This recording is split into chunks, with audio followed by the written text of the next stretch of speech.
Uganda's parliament, after the creation of new districts, municipalities and cities now has a sitting capacity of 529 MPs, which makes the second largest parliament in the world. However, these members are entitled to privileges from government, like giving the MPs free money to buy cars, among others.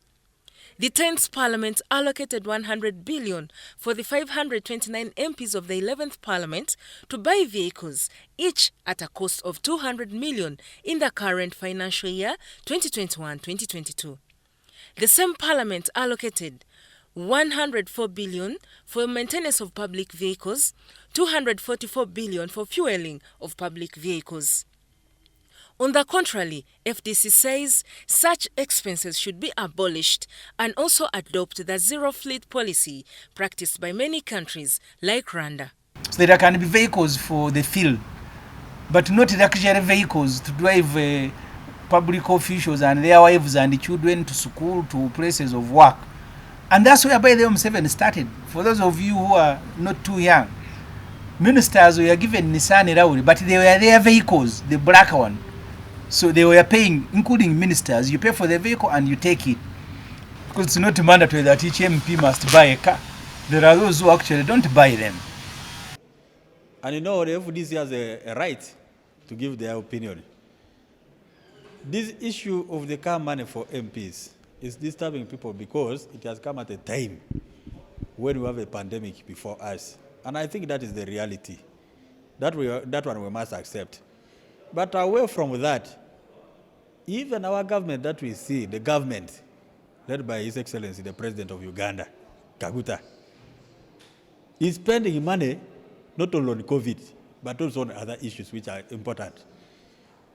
But I know they are not being genuine. They only want to be seen as opposing what Parliament has done. And you know that is always their work, to oppose.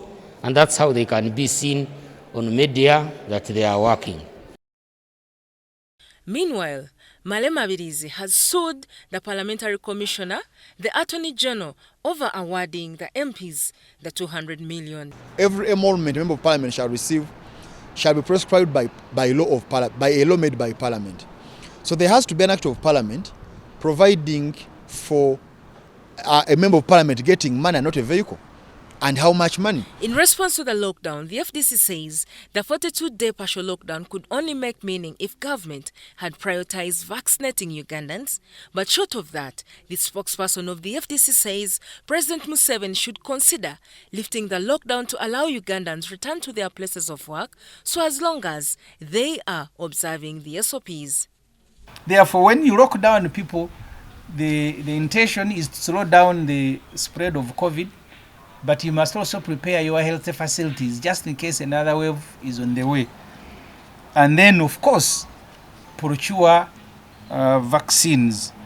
None of these things have happened during this lockdown. The health facilities remain the same. The party is also concerned about the new taxes imposed on second-hand garments at 3.5 per kilogram. This means that a pair of jeans, which has been paying 7,000 in tax, and now will be paying 27,000.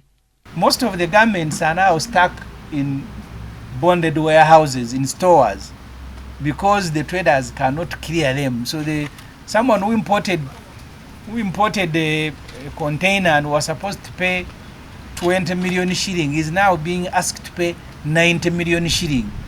ESC is one of the biggest importers of second-hand clothes. In 2013, the ESC total percentage of global trade amounted to 8%, with 3% for Kenya, 1.9% for Uganda, 1.9% for Tanzania. However, by 2015, it was seen that in ESC, it was Uganda and Tanzania that dominated world second-hand clothes in imports. Andrew Sebida, Helen Barbara, reporting for ABC TV News.